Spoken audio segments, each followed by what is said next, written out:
I've been in this game for like 5 years with the belt, fight for the belt, you know? Yeah. She's been unbeaten, just knocking people out for like the last 6 years. Yeah, definitely. I feel like the history haven't been made, you know? I mean, I've been calling for this fight for 5 years. Everyone's like, this girl's talking all this crap, you know, she's this and she's that, and getting upset at me. Like, she's lying, you know? They never offered that fight for me, ever, you know? She always like say those things, and I don't know where is that coming from. But I've been calling for this fight since I won Kat Zingano at UFC 200. She beat Misha that night. I beat Kat. Kat had just recently beat her, and in the press conference, Amanda saying that I'm next. And then Ronda got to cut the line, and, you know, Ronda had just got knocked out by Holly Holm, and instead of her, you know, having to fight somebody else, she got an immediate title shot, and she got to cut the line, and I was like, that was my fight. The champ said that I was next. And so Ronda came in, she got knocked out, and then I got put to the back of the line again. And I was telling her, like, you delusional. It's like, this has never happened, you know? And I never, like, dog fight before. And I'm the champion, why I'm going to? And my first fight against her fell through. I got COVID, so all those things, you know? And in my second fight with her, the camp, like, I went through a couple issues as well. Actually, look back to my whole camp for this fight. Of course, it was a mess, you know? And I always want to put in my head, like, I was okay, I can do this. So, because we are like that, you know? We want to go through whatever, you know, to step in the cage. Not only can you never underestimate somebody, but you have to expect that person to be their best on that day. So I was preparing for the best Amanda Nunes that the world has ever seen. So, but like, I don't want to let that fight go again. I don't think it would look good for me. So that pressure to, like, no fight once again, and then UFC put an interim belt, and that was like giving me a hard time to let that fight go. My both knee was pretty bad. So it's a tough situation for me to hear that, because I've torn both of my knees out. I have come back from 2 devastating knee injuries. So in one regard, I hear you, girl. I feel you. I 100% know exactly what you are feeling like. So I don't think that would be right for me, letting the interim belt put it out there. So, and because that, I decided to fight. If your knees are bad, don't fight. Nobody's forcing a gun up to your head. Nobody's making you do this, you know? So if you want to, you know, say that, you know, it was because you were injured, don't take the fight, that's fine, you know? That was, I feel like, my big mistake for that. I don't want to look bad, you know, as letting that fight go once again. So, and I did, you know, I pay for my mistakes. I supposed to, like, listen to the doctor. I supposed to listen to my body. She was ready to go. She was in the best shape of her life, it looked like. Was obviously, in the fight, I really show how my camp was. So, but like, I don't want to make excuses, you know. It's not like I did that, you know. I pay for my mistakes, but like, I want to do a full camp, and I didn't. I agree. Fighters don't like excuses. But then I also agree that that is a legitimate excuse. But then I also say, then fix it and let's figure out how we can keep this party rolling, you know, because we gotta keep things pushing around here. I've had 2 knee surgeries, 1 on each knee, you know, and so I've never used, you know, me getting choked unconscious, you know, I was like, oh, it was because of my knees, you know what I mean? For sure, we all know I'm better than her. Where at, you know what I mean? Where do you think that? I don't think that, I don't agree with that. We all know I didn't show up that night.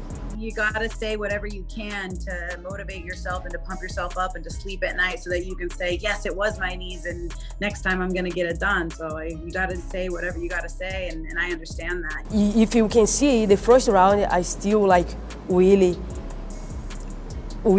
doing what I'm supposed to do. You know, I take her back, I take her down, I connect a couple punches. She even fell in one of those punches. Well, there's 2 things. First is there's styles. We've already talked about that. Styles makes fights. But I knew stylistically that I have the perfect style of fighting to beat her. Of course, I know she's gonna move forward. I know Julianna is those kind of fighting. I'm not the type to run around the ring the whole time and do the point sparring thing and go to decision. It's like one of us is coming out of here and that's it. That's just the way that my fighting style is. I'm the type where it's like, if there's a big puncher, the only way to meet that is meet fire with fire, and I have to stand in the pocket. So I'm not the type of person to run away in the fight. I'm the type of person to meet that fire head on, right, and match it with my own fire. And I fight people like that before, you know? So I knew all those is gonna happen. And I knew that that was how I was going to win. And so that's pretty much all I did, is just game plan that specific type of, you're gonna be in the pocket, you're going to have to meet this fire, and you absolutely cannot shy away from it. My time was off, you know, pretty much everything. Everything was like, went down in the hill, pretty much. Everything was, was in my control. So, and I got caught too in the fight. I watched the fight back, and I told Nina, I never got caught before. So I never felt, I never is gonna know how it is. After that moment, you can see clear. I lost my balance and everything started to really look very bad. So a lot of people say like, my conditioning. No, when you get caught, if you never have experience, not even in the gym or whatever, get caught, you don't know how you're supposed to feel or handle that moment, you know? And everything started like getting worse. I didn't even was prepared for, and especially get caught and they have to do it. So everything like was a mess and cost my belt. It's cute. It's awesome. I checked that off the goal list. Yeah. There's still naysayers out there. There's still people that think it was a fluke. There's still people that are harassing me. There's still people that are like being like, she's gonna kill you. You know, they were like 10 seconds and you're dead, you know? And so people are still counting me out. People are still doubting me. People are still saying that it was a fluke and that she had a bad night and this, that, and the other. They got every excuse in the book for why I won. And I'm excited to show once again, you know, I am the new UFC Bantamweight champion. Okay, I lose my belt, but I can get that thing back. And I'm here today to get that thing back. The changing of the guards has already happened. People think it was a fluke. Whatever the issue is, I want to lay it to rest one more time and silence the naysayers. And so my whole premise behind wanting to do the rematch was just to solidify that I am here to stay, that this is my time, this is my era, and you know, the Amanda era is done. It's the Julianna Pena era now. I would love nothing more than to put the naysayers to bed for one last time. When I lost the belt, for a little bit, I got upset, but when I was in the backstage and I was playing with Reagan, she was like, look at me and then like cuddling my face and then kind of like tell me like, that's okay. I don't have time to be sad, honest, you know? My life is so good to be sad because I lost the belt, you know? I make so many history with this belt, you know? Actually, giving me like a different feeling to chase for something. Yeah. For so long in my career, like I was very comfortable, and now kind of like, oh, this is kind of very good feeling actually. Yeah. You know, because I chase now. I'm chasing for that thing again. Yeah. You know, it kind of like giving me motivating me that I wanna, like after having the belt for so long, and say like how I keep this, you know, and now I'm here like very motivated and I'm ready to go again. Yep. I am not resting on my laurels. I am not by any means content with winning the belt because I had already expected myself to win that belt. I am not sleeping with this thing and thinking that this is the best thing ever. That's cute, done it, check, next. We gotta move on to the future. We gotta move on to what's next, and what's next is defending my belt and taking Amanda 110% serious, just like I did the first time. Now I know what she's capable of. You know, I know everything. I know her strength. I know her power. I know like her grappling. I know everything about her.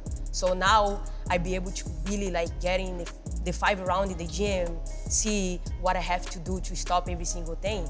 And that is gonna make it easy to capitalize everything the day of the fight. There was things in the first fight that I was very disappointed in myself on, and those are things that I'm going to focus on changing for the rematch. It's my life's work. This is what I've been, doing this for the last 13 years. This wasn't to be at the bottom of the list. It was to be at the top of the mountain, and things look different at the top of the mountain. My job is to make sure that anybody trying to climb up it gets kicked off. So with Julianna, our next rematch, they're gonna be different. One of the things that I've been telling myself is, you are not proven until you defend your belt. I feel like now is of course it's about the belt, but it's for me, it's like more step in the cage 100%, prove I'm really better than her. So I was be able to prove in our last fight. I am absolutely preparing for the best Amanda Nunes that we're gonna see a second time, and I take it very seriously. And I'm absolutely addressing her as a massive threat, and I'm just as hungry as I was in the first one. I wanna be a champion again. This is driving me forward. And I'm a fighter. I cannot do anything else. I have to keep it positive. I have to keep moving forward in my career. So this opportunity is to get my belt back. I don't let anything down me. I let it actually lose the belt, fire me up again. I know that it's going to be a tough fight. I know that I motivated Amanda and that she is going to be the best version of Amanda that we've ever seen before. So I expect it to be, 25 minutes of a hard fight, the toughest fight of my life. Every fight is the toughest fight of your life that, you say that you have. And I know without a doubt that this is going to be it for me. Don't get me wrong. I feel like Julianna is a great fighter, but she's not better than me. What's funny is that they say that, I hold the title and that I'm, obviously the champion. However, when the odds come out, I still will probably more than likely be the underdog. And I fight a lot of girls better than her, in my best shape, and I still walk away with my belt. And in the mindset that I have going into this is I'm still the challenger. I'm still grinding like I'm the challenger. I am still hungry. I am still motivated. And, I'm not content with just winning the belt the first time. I really want to go out there and show that this belt is mine and that the Julianna Pena era is now here to stay. So for me, the next fight's going to be way even bigger than last. But I will get my belt back.